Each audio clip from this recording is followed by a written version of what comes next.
call came at 3:07 a.m., not from a patient, not from a family, from the hospice itself. Nurse Clara Hayes was finishing her charting when the desk phone rang. The sound was sharp in the otherwise quiet wing, echoing down the long, dim hallway lined with closed doors. She glanced at the caller ID. Internal room 214. Clara frowned. Room 214 was empty. It had been empty for 3 days. She picked up the receiver slowly. Hawthorne Hospice, this is Nurse Hayes. Static answered her, then breathing. Shallow, uneven, wet. Clara's shoulders tensed. Hello? Can you hear me? The breathing hitched. A voice followed, thin, weak, strained by pain. I think I missed my chance. Clara's stomach dropped. Sir, she said carefully, this line is for staff use only. What room are you in? The voice coughed softly. I was in 214, it whispered. Her fingers tightened around the phone. That room is vacant, she said. Are you a patient here? A pause. Then quietly, not anymore. The line went dead. Clara stood frozen, the receiver humming faintly in her ear. She slowly placed it back on the cradle. Hospice work trained you to accept death, to sit beside it, to speak gently to it. But this was different. She looked down the hallway. Room 214's door was visible from the nurse's station, closed, dark. She told herself it was a prank, a crossed line, a tired mind playing tricks after a double shift. Still, she stood up. The hallway lights were dimmed for night hours, casting soft yellow pools on the carpet. The air smelled faintly of antiseptic and lavender, meant to soothe patients who were drifting in and out of consciousness. Clara walked slowly. Her footsteps were the only sound. When she reached room 214, she stopped. The door was slightly open. She was sure it had been closed earlier. Hello? She called softly, pushing the door wider. The room was empty. The bed was neatly made, corners tucked with clinical precision. No personal belongings, no flowers, no monitors. But the air was cold. Unnaturally so. Clara stepped inside and immediately felt it. That heavy stillness, the kind that lingered long after a patient had passed. Some nurses swore rooms remembered their occupants. That death left an impression, like warmth on a chair after someone stood up. She exhaled and turned to leave. Then she heard it, a faint clicking sound. She froze. It came from the bedside table. A small digital voice recorder sat there. Red light on. Recording? Clara stared at it, heart pounding. She hadn't placed it there. No one had. She reached out and pressed stop. The light went off. The device immediately began to play. Her own voice filled the room. You can rest now. Clara staggered back a step. That's not possible, she whispered. The recorder continued. A second voice joined hers. Weak, male, familiar in a way that made her chest tighten. Will you stay? Her voice answered gently. Of course, I'm right here. The playback ended. Clara's hands shook. She remembered that conversation. 2 weeks ago. Room 214. Patient name, Elliot Moore. Terminal lung failure. No family. He had asked that question again and again as his breathing worsened. Will you stay? She had, until his heart monitor went flat. Clara turned sharply toward the bed. For a moment, she thought she saw the blanket dip slightly, like someone sitting down. Then it was still again. Her pulse roared in her ears. She backed toward the door. The hallway light flickered. Behind her, the recorder clicked back on. A new voice spoke. Not hers, not Elliot's. Calm, professional, observational. Patient admitted. Clara spun around. The room was still empty, but the voice continued, echoing softly from the walls themselves. Time of death, undetermined. Her throat went dry. This isn't funny, she whispered. The voice ignored her. Care plan initiated. The door behind her closed slowly. Clara lunged for the handle. It didn't budge. Her breath came fast now. Open the door! The recorder spoke again, closer this time. Hospice does not discharge. The bed creaked. Clara turned slowly. An impression formed on the mattress. A human shape, lying down, breathing. Then a handprint appeared on the sheet, pressing upward from beneath. Clara screamed. The lights went out. At the nurse's station, the desk phone rang again. Internal room 214. No one answered. The recorder continued running. And somewhere in Hawthorne Hospice, a new patient was being admitted. Clara woke up on the floor of room 214. The lights were on again, soft, yellow, calm. The kind of lighting meant to convince people that everything was normal. Her head throbbed. Her throat burned from screaming. For a long moment, she didn't move. She lay there listening, counting her breaths, grounding herself in the ordinary sounds of the building. Ventilation humming, a distant call bell. Footsteps somewhere far down the hall. I fainted, she told herself. That's all. Hospice work was exhausting. People underestimated how heavy it was to sit beside death every day and pretend it didn't leave fingerprints on you. She pushed herself up slowly.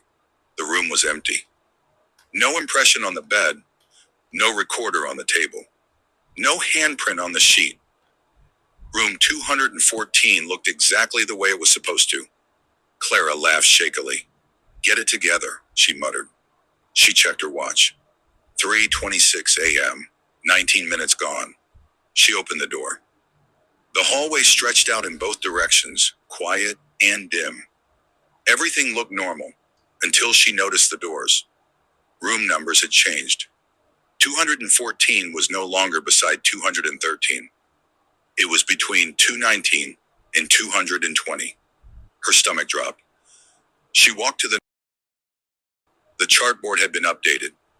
Patient names written in neat handwriting filled the columns. Most were familiar. Then she saw it. More. Elliot room 214. Status active. Her pen slipped from her fingers and clattered to the floor. No, she whispered. Elliot Moore was dead. She had been there when his breathing stopped. She had signed the paperwork herself. Hands shaking, Clara pulled the chart from the rack. Inside was fresh documentation. Vitals recorded every hour. Pain level noted. Comfort measures ongoing. All time stamped after his death. A voice spoke behind her. You're early. Clara spun around. Dr. Samuel Avery stood near the medication room, coffee in hand, looking exactly as he always did. Tired, gentle, and calm. You look pale, he said. Everything all right? Clara stared at him. Elliot Moore is listed as active. Dr. Avery nodded. Yes. He died, she said, louder now. 2 weeks ago. Dr. Avery took a sip of his coffee. Patients don't always leave when their bodies do, he said mildly. You know that. A chill crept through her. That's not how this works, Clara said. He studied her for a long moment. Then he smiled, just slightly. Hospice isn't about endings, he said. It's about transition. Clara backed away. You're saying he's still here. I'm saying, Dr. Avery replied, that he still needs care. A call bell chimed. Room 214. Dr. Avery gestured down the hall. That's yours. Clara shook her head violently. No. His expression hardened. Not angry, just firm. You stayed with him when no one else would, he said. That matters. The call bell rang again. Longer this time.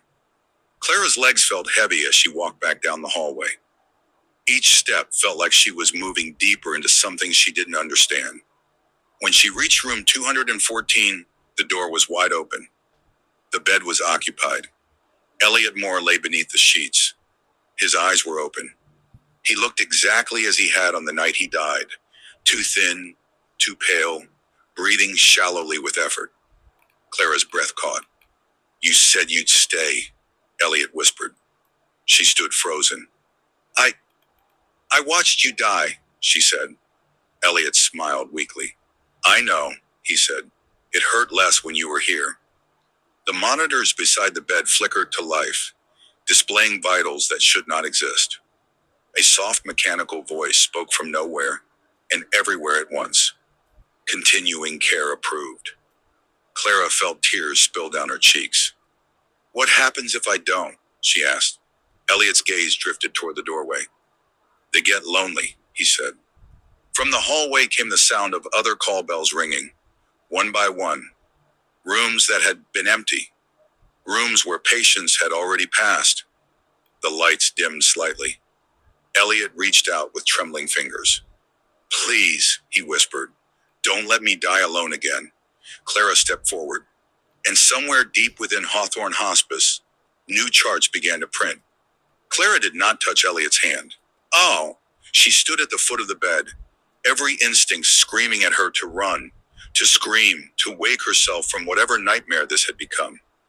I can't, she whispered. You're gone.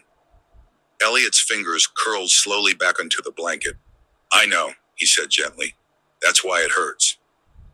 The monitors beeped softly, steady and reassuring. Too reassuring. His oxygen saturation was normal, his heart rate strong, healthier than he had ever been while alive. Clara backed toward the door. I need a doctor, she said. A real one. Elliot's eyes flicked toward the hallway again.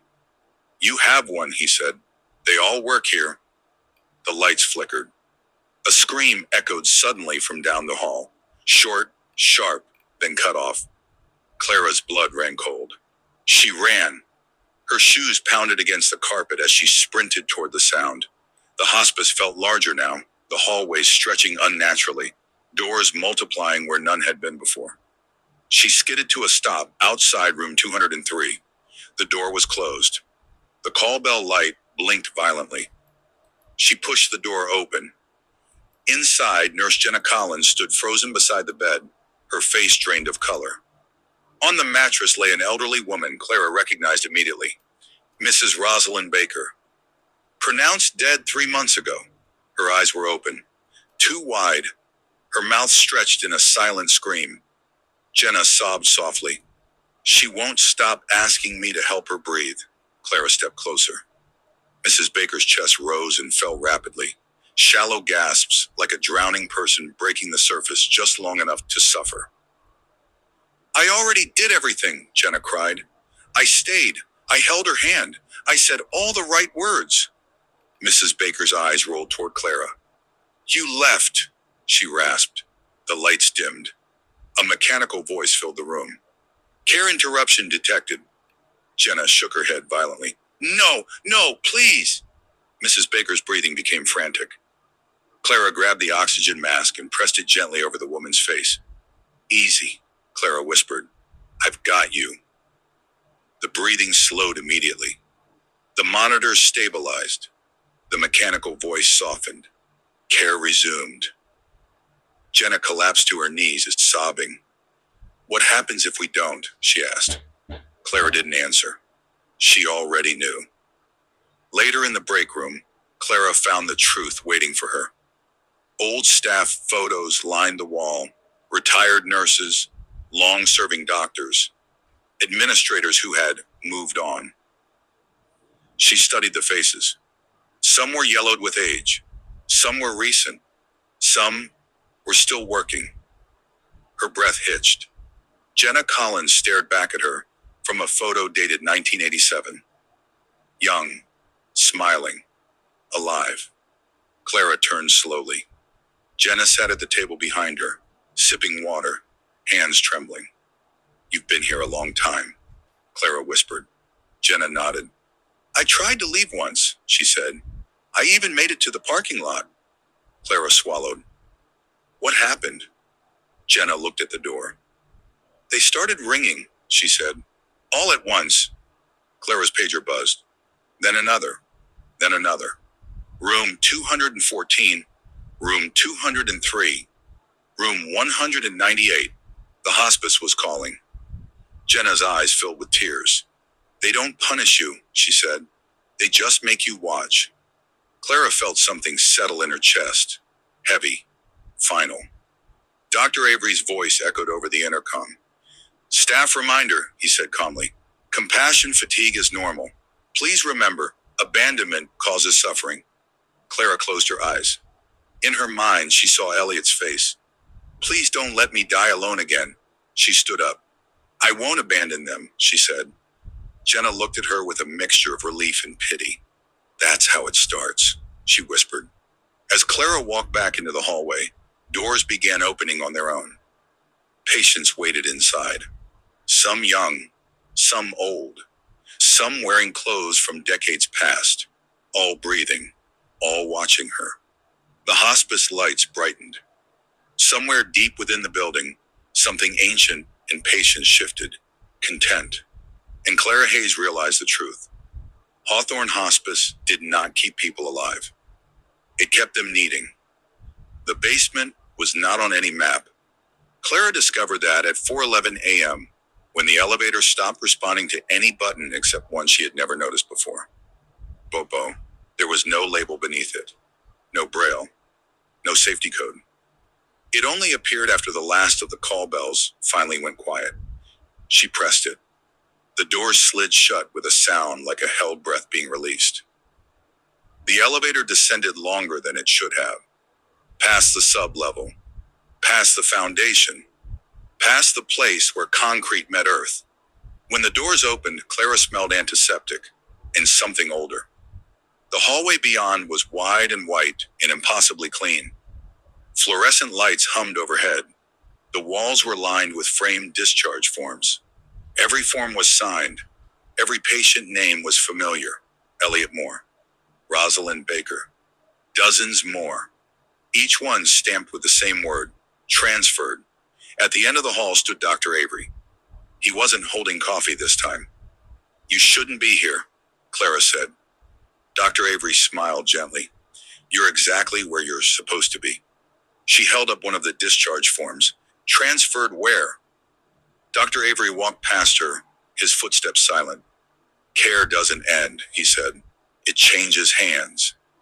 They entered a room that looked like an operating theater crossed with a chapel. Hospital beds were arranged in a circle. Every bed was occupied. Patients lay awake, staring upward.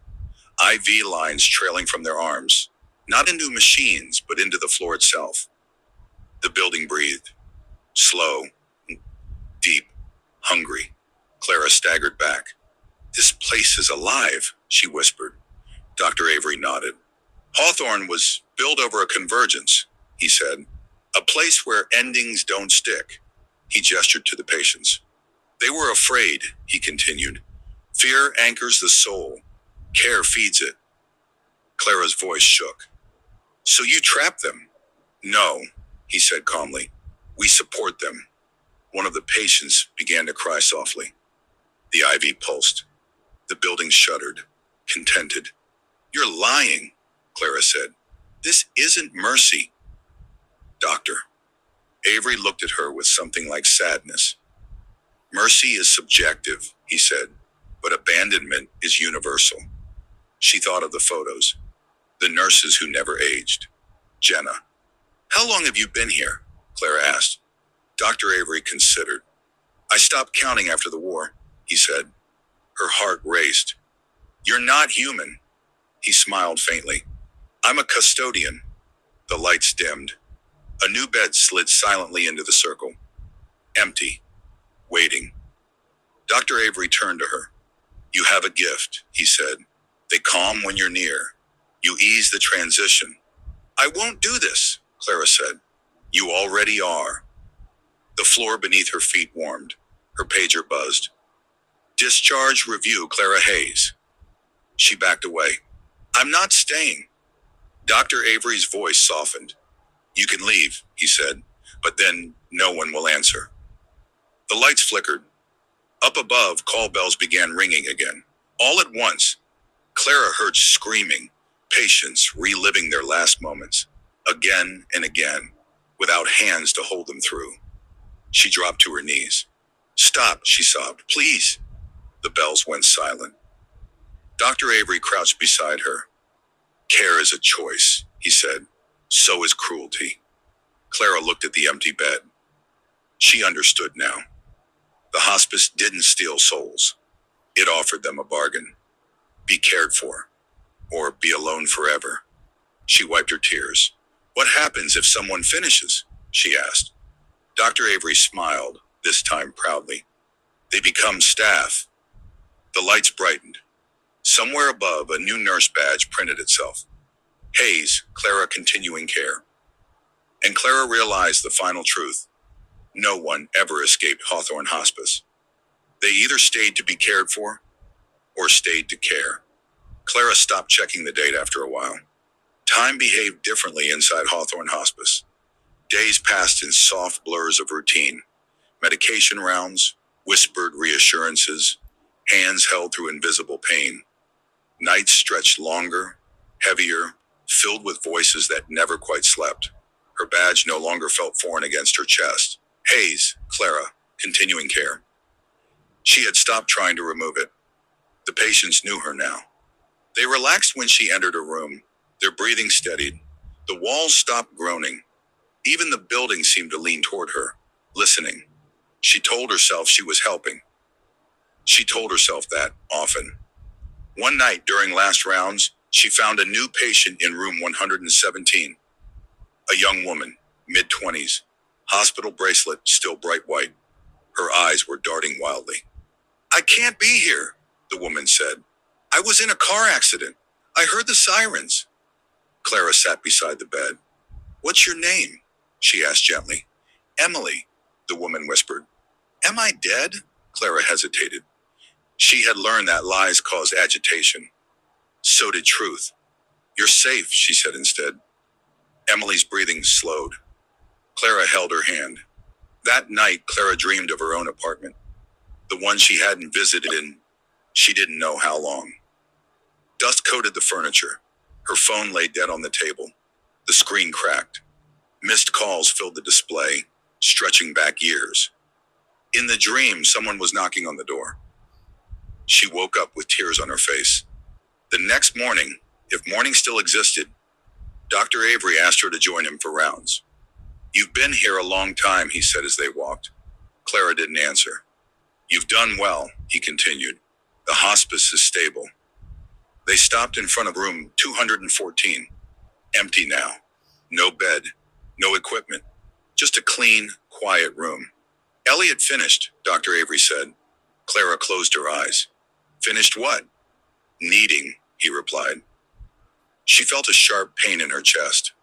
Where did he go? Dr. Avery looked at her. That depends, he said, on who you believe he became. They walked on. Clara noticed something strange that day. The mirrors no longer reflected her properly. Her face lagged behind her movements. Her eyes looked softer, older, calmer, less alive. That night, she heard a call bell ring that wasn't on her pager. She followed the sound down the hall to the front doors. They were open. Moonlight spilled in. Outside stood a woman Clara recognized instantly. Herself, older, tired, hair streaked with gray, wearing street clothes. I came back, the woman said. I thought I could get you out. Clara's heart broke. You shouldn't be here, Clara whispered. The woman laughed bitterly. I said the same thing. They stared at each other. I miss sunlight, the woman said. I miss not knowing how people die. Clara stepped back. You can leave, she said desperately. You're not. I am, the woman interrupted. I just finished. The older Clara smiled gently. It doesn't hurt anymore, she said. That's how you know. The doors began to close on their own. Wait, Clara cried. The older Clara shook her head. Someone has to stay, she said. You're better at it than I was. The doors shut. The hospice exhaled. Dr. Avery stood behind her. It's time, he said. For what? Your last round, he replied. Clara walked the halls one final time. Room by room, hand by hand, whisper by whisper. When she returned to the nurse's station, a new badge was waiting. Avery. Samuel transferred. She understood. She took his place behind the desk. The lights dimmed. A call bell rang. Somewhere far away, an ambulance screamed through the night. and Hawthorne Hospice waited warm, patient, and full of care for